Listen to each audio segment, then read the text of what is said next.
छात्रों, शिक्षक साथियों, विशेषकर ऐसे साथी जिन्होंने महात्मा गांधी अंग्रेजी माध्यम विद्यालयों में नियुक्ति के लिए जो एग्ज़ाम वगैरह दिया था,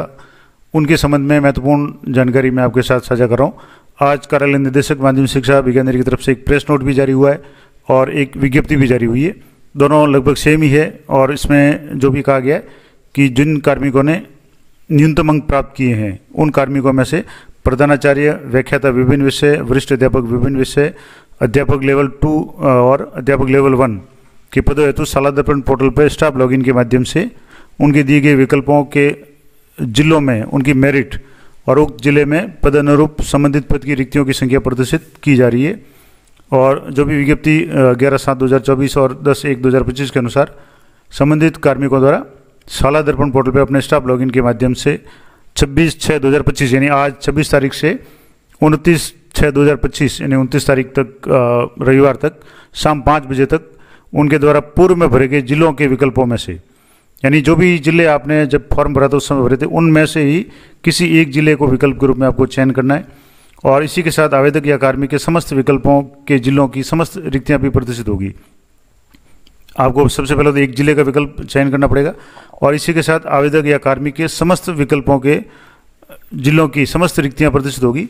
आवेदक द्वारा चयन किए गए जिले से संबंधित यानी जो भी जिला पहले सेलेक्ट करेंगे समस्त जो भी रिक्तियां हैं कार्मिक अपनी प्राथमिकता के क्रम में समस्त रिक्त पदों को चुन सकेगा। और इस प्रक्रिया के माध्यम से चयन हेतु प्रदत्त सहमति के आधार पर यदि कार्मिक द्वारा चुने गए जिले की रिक्तियों में से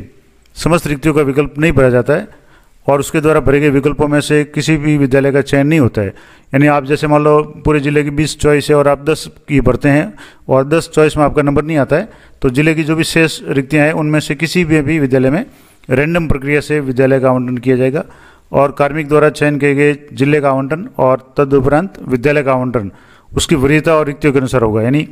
आपकी जो मेरिट है उसके अनुसार काफ़ी कुछ फर्क पड़ेगा, लेकिन जिले का आपको पहले चयन करना पड़ेगा। और अंतिम रूप से जिले का विकल्प नहीं करने वाले आवेदक या कार्मिक को आगामी प्रक्रिया में शामिल या विचार नहीं किया जाएगा। तो कहने का मतलब हुआ कि आपको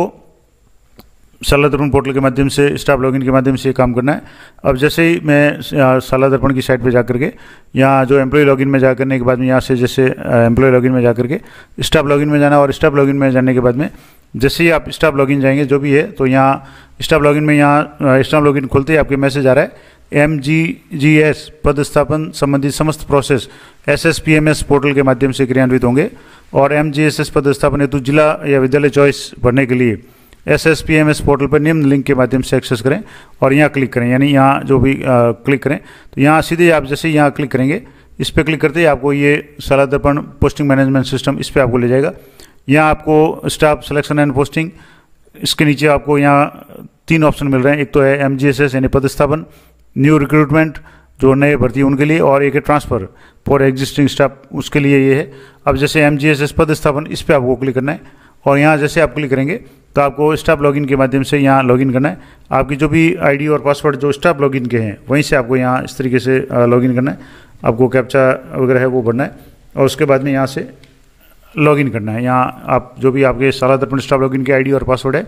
और यहाँ आपके लॉगिन करना है। अब जैसे ही लॉगिन करेंगे तो आपके यहाँ पहला ऑप्शन है MGSS पदस्थापन प्रोसेस, दूसरा है स्कूल चॉइस प्रोसेस और तीसरा है view field choice school choices. अब सबसे पहले आपको MGSS पदस्थापन प्रोसेस में जाना है। तो यहाँ आपका बेसिक विवरण आप चेक कर लें, आपकी एम्प्लॉय ID देख लें, कार्मिक का नाम है, जन्म दिनांक है, मूल पदस्थापन पद है, जैसे लेवल टीचर लेवल 2 है, पद भी लेवल 2 है। उसके बाद में स्टाफ ID यहाँ देख लें, जेंडर लिंग देख लें, इसके अलावा मूल विषय आपका जो भी है और विषय, ये सारी चीज़ें आप देख लें, सब सही है तो आपको कंफर्म करना है। तो यहाँ जैसे कंफर्म पे क्लिक करेंगे। अब यहाँ कंफर्म पे क्लिक करने के बाद में आपके यहाँ कुछ मैसेज आ रहे हैं जिनको आपको ध्यान से पढ़ना है। पहला है अभ्यर्थी द्वारा पूर्व में दिए गए विकल्पों में से जिलों में से वांछित जिलों का चयन। इसके लिए सब आपको अगले पेज पे आप द्वारा पूर्व में शाला दर्पण पोर्टल पे स्टाफ लॉगिन के माध्यम से दिए गए विकल्पों यानी चॉइस के जिलों में से आपकी मेरिट और संदर्भित जिलों की रिक्तियों और संख्या या रिक्ति वाले विद्यालयों की सूची देखना है। इसके बाद इसी पेज पे 26/6 से लेकर के 29/6 की शाम 5 बजे तक आपके द्वारा पूर्व में भरे गए जिलों के विकल्पों में से किसी एक जिले का चयन करना है। यानी सारे आप देख लें, उसके बाद में सिर्फ एक जिले को आपको चयन करना है और इसी समय अवधि में आपको विद्यालय आवंटन हेतु विकल्प उपरोक्तानुसार चयनित जिले के लिए चॉइस भी देनी है, यानी आपको विद्यालयों की चॉइस करनी है, पहले जिले की उसके बाद में विद्यालय की। और जिले में चयन के पश्चात दी गई घोषणा पर ऑनलाइन ही सहमति प्रदान करनी है और सहमति के पश्चात ही आप द्वारा वांछित जो भी जिले का चयन पोर्टल पर स्टोर किया जाएगा और इसे आपकी चयनित जिले हेतु सहमति मानी जाएगी। और कार्मिक द्वारा चयन के जिले का आवंटन चयनित जिलों की कार्मिक में जो भी वरीयता और जिला या विद्यालय की रिक्तियों के अनुसार होगा। और इसके अलावा आप अगर टीएसपी क्षेत्र के कार्मिक है तो टीएसपी क्षेत्र के जिले का ही विकल्प करें और इसी प्रकार यदि नॉन टीएसपी है तो नॉन टीएसपी का ही विकल्प करें। और आपको चयनित जिलों के सभी विद्यालयों में प्राथमिकता क्रम में चॉइस देनी है, यानी आपको वरीयता क्रम में देना है और जिले जो भी चॉइस है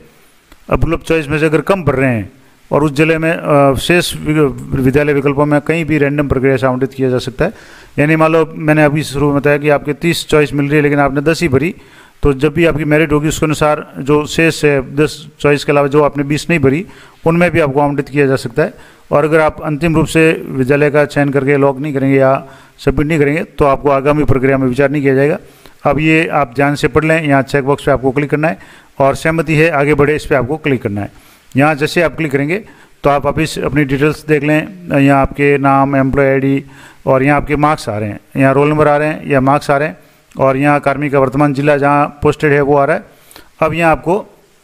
पूर्व में भरे गए विकल्प या जिलों से प्रोविजनल मेरिट क्रमांक की रिक्तियाँ, जैसे आपने ये जिला भरा है, अब यहाँ जिला भरा है उसमें आपके पद है, विषय है, टीएसपी नॉन टीएसपी, जैसे टीएसपी एरिया नहीं है नॉन टीएसपी है, जिले में कुल पद रिक्तियाँ हैं 189, यहाँ जैसे इस जयपुर की बात है, मार्क्स आपके जो भी है वो यहाँ है और कार्मिक की जिले में वर्तमान प्रोविजनल मेरिट क्रमांक इतना है। अब यहाँ से आप अगर विद्यालय की सूची देखना चाहें तो यहाँ क्लिक करेंगे तो आपको जितने भी इस जयपुर में जो भी जिले हैं, जो आपने जयपुर चॉइस की थी, तो जितने भी जिले हैं ये सारे यहाँ आपके शो हो जाएंगे कहाँ कहाँ आपके लिए ये पोस्ट वैकेंट है। तो जो ब्लॉक वाइज फागी है, सांगानेर है, शाहपुरा है, तुंगा है, विराटनगर, जो भी विद्यालय है यहाँ आपको मिल जाएगी। अब सबसे पहले आपको इनमें से विकल्पों में से किसी एक जिले का चयन करना, तो यहाँ से जैसे मान लो आपके एक ही जिला है भरा हुआ है तो एक जिला आ जाएगा। अब यहाँ आपको घोषणा करनी है कि मैं घोषणा करता हूँ या करती हूँ कि राजस्थान सिविल सेवा नियम अंग्रेजी माध्यम विद्यालयों के कार्मिक नियुक्ति के लिए इसमें मैंने अच्छी तरह से अवलोकन कर लिया और आदेश की आवेदन की शर्तें और दिशा निर्देश सब पढ़ लिए। अब यहाँ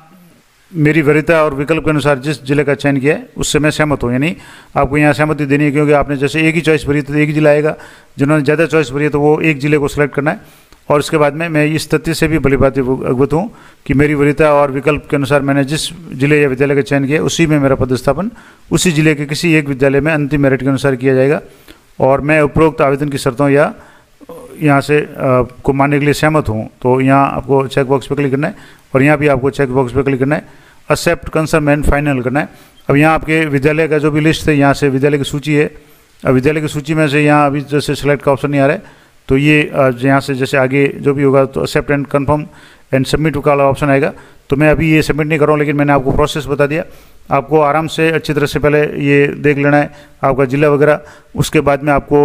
जो भी विद्यालय वगैरह की लिस्ट है उसमें से आपको चॉइस पढ़नी है। तो ये सारा करने के बाद मैं अगली वीडियो में पूरा डिटेल में बताने का प्रयास करूँगा। शुरुआत में मैंने अभी आपको ये पूरा एक मोटे तौर पर जानकारी दी कि किस तरीके से आपको ये अपनी चॉइस वगैरह फिल करनी है। तो इसी तरह की लेटेस्ट अपडेट जानने के लिए चैनल पर बने रहें। मिलते हैं नेक्स्ट वीडियो में, तब तक जय हिंद, जय भारत।